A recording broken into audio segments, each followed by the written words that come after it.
Hey YouTube, just wanted to make a video about my Sportworks Turmoil Pro. This is a 1/8 scale nitro buggy. It is brand new, never been run. I picked it up off of eBay when I was looking into getting into nitro racing for about 200 bucks. I just couldn't pass it up, and I got it shipped for about $80, so it came out to around 300 with tax. And yeah, I've never run it, and I've had it for about 2 or 3 years, and I really want to get it up and going. Nitro and RC racing for me is kind of like an obsession, so sometimes I'm all crazy about it and other times I just kind of dump it. But let me go over this nitro buggy really quick. So this particular car comes pretty well equipped out of the box. It has these Sportworks Havoc tires, very knobby, good for very dirt, like loose dirt, not like today's tracks, which are very compact and high grip. These are more for loose, old school style of racing. It comes with a 775 chassis, 3mm thick, and looks really nice, hard anodized. Comes with front bumpers that are labeled Sportworks, very big. You know, protect your rear bulkhead, protect the rear of the car. This one also comes with 14mm shocks all around. I think today's standard is 16mm, so I might upgrade those later on. I kind of like having everything original on the car. It also comes with really thick shock towers that are machined. I think they're about 4 or 5mm thick, front and rear. Comes with this really sleek body. I like these old school bodies. Reminds me of like Formula One, but this is the sloping cab instead of the more modern cab forward body design. This car is also pillowball, so they took that out of the touring car. Mugen, I believe, started doing that, and this car seems to be based a lot off of the Mugen. It comes with these CVDs front and rear. It's a constant velocity drives with these nice boots over them to protect them.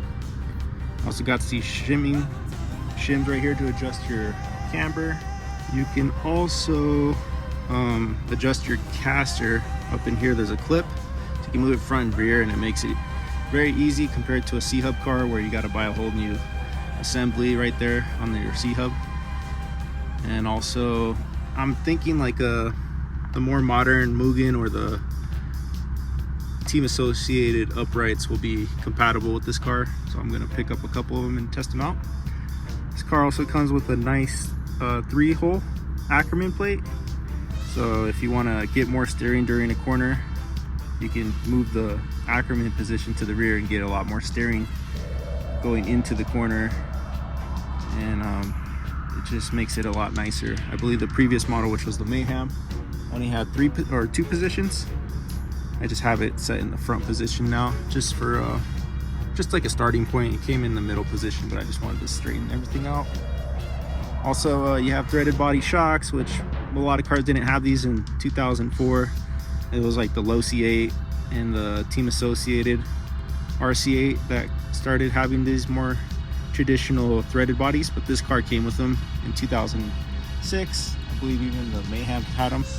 These are the same shocks, which are pretty good ride height. You got tons of mounting positions right here, so if you want to smooth things out, stiffen them up, you can mount 2 holes here, 2 holes there. Also, the suspension hanger, they call it. It's like right here and right here. You can put shims under it to increase the kick up, increase your anti-squat. And this car also comes with a nice sway bar, which a lot of cars don't in this price range, like, you know, ready to runs. But it comes with a sway bar that's got nice links and these collets right here, so you can adjust everything really nice. Also pretty decent turnbuckles, which is probably standard for 1/8. And then back here, same thing, we have these suspension hangers that have anti-squat shims in them. This particular one has like an anti-squat block that you can see right there. Same thing, CVDs in the rear for the drives, tons of shock mounting positions in the top and then the link positions in the rear, and also the hubs right here. You can make them in or out at the top, and also at the bottom you can go down or up.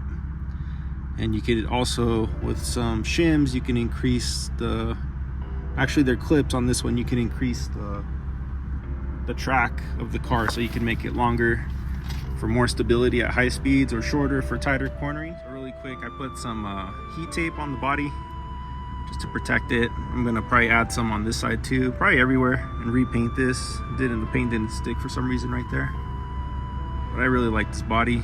It's a little dusty. Okay, check out the car. So this car has aluminum top plate right here for the steering. Has aluminum right here for the servos. Has aluminum right here for the diff, the center diff, which is super nice.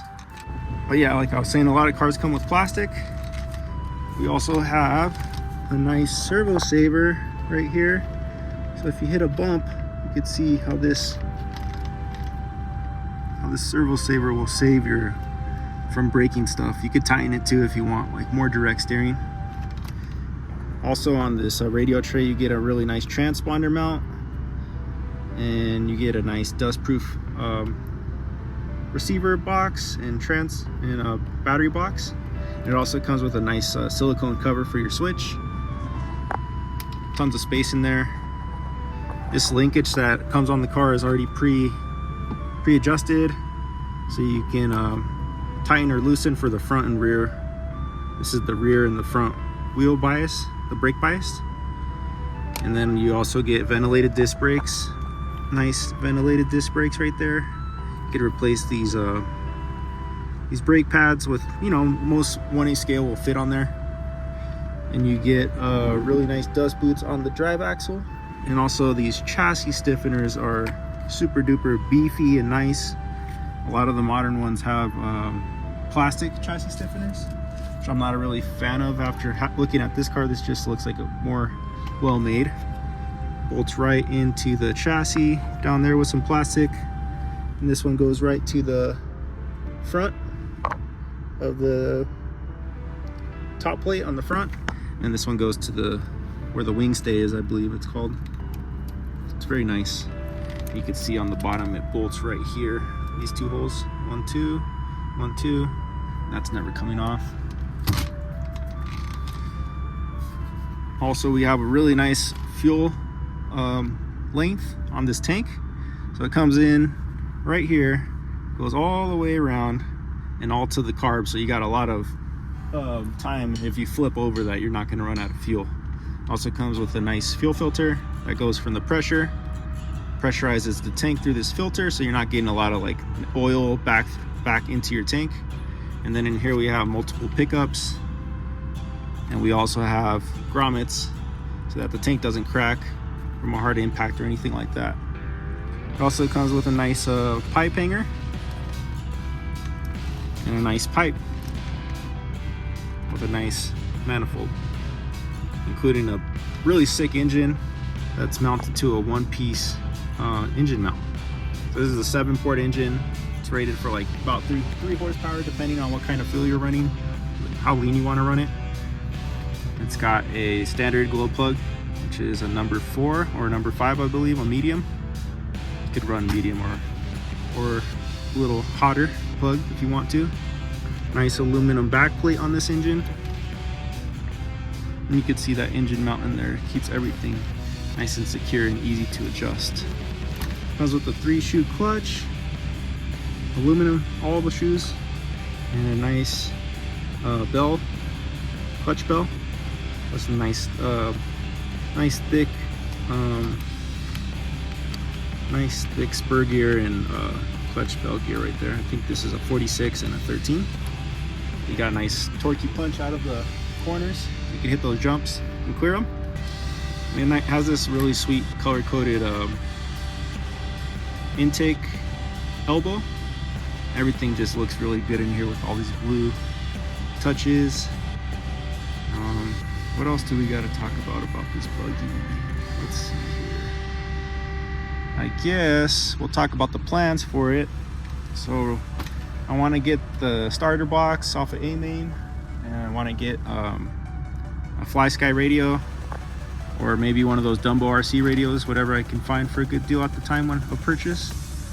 And oh yeah, I skipped something really quick, one moment. So I just wanted to talk about these shocks really quick because I was missing.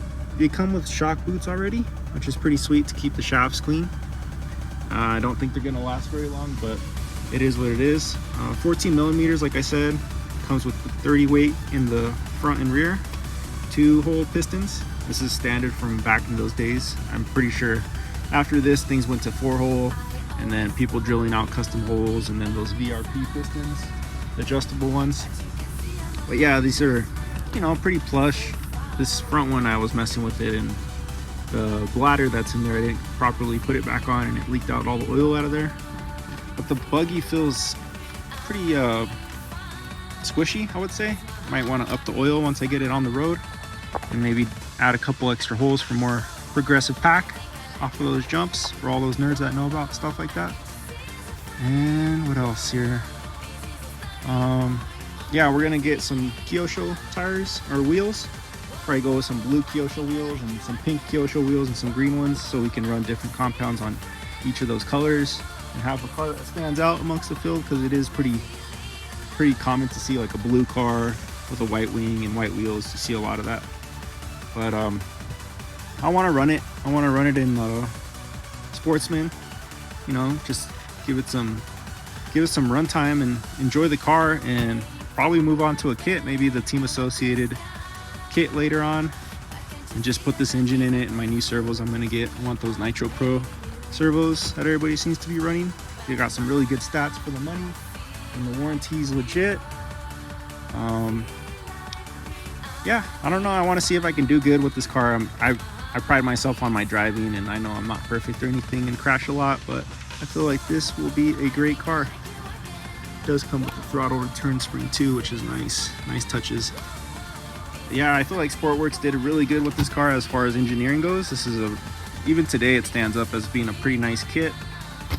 I know it doesn't have like captured hinge pins with the pills and all that stuff, but overall this car is going to perform pretty good with all the other beginners out there that want to test their might in the nitro scene. We got some tracks that I could hit up. We have real quick about this engine. It's a ready to run engine, I would say, or almost ready to run, you know, the Pro model.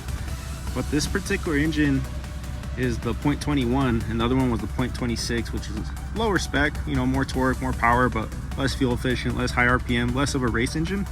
This engine's pretty sweet. It comes with a turbo crank, so it's got a nice cuts into it, kind of like what you'd see on OS engines. It has a bladed piston rod, so it's really nice. 7-port engine. I mean, you don't hear too many 7-port engines these days. Most people are OS based 3-port. So 7-port engine's kind of unique. I'm sure this car is going to get a lot of attention out there. I want to protect this beautiful blue head, so I'll probably put one of those heatsink covers that Todd from Nitro Talk was showing off the other day. Probably not pink though, but yeah, I think this thing's going to be a really good performer. I hope I can put some videos on the channel of my track days and my experience, the braking and all that good stuff. I hope it holds up too, like the differentials, and I don't have to source any spider gears that are really hard to find. But you can still find some parts for this car on eBay. It's not the easiest thing in the world, but they're out there. So you can get like titanium clutch bell out there, the hinge pins. What else can you get here? You can get the diff covers, but I haven't been able to see if I can find like the gears inside of the diffs, gaskets, stuff like that. Like, I'm gonna see what's cross compatible with more modern buggies. But this thing is really cool, man. I get so excited when I think about seeing this thing flying through the air. It's gonna be awesome. But yeah, thanks for watching my video. Comment down below if you want to have a little chat down there about this thing, and maybe your experience with nitro, and if you've ever had one of these too.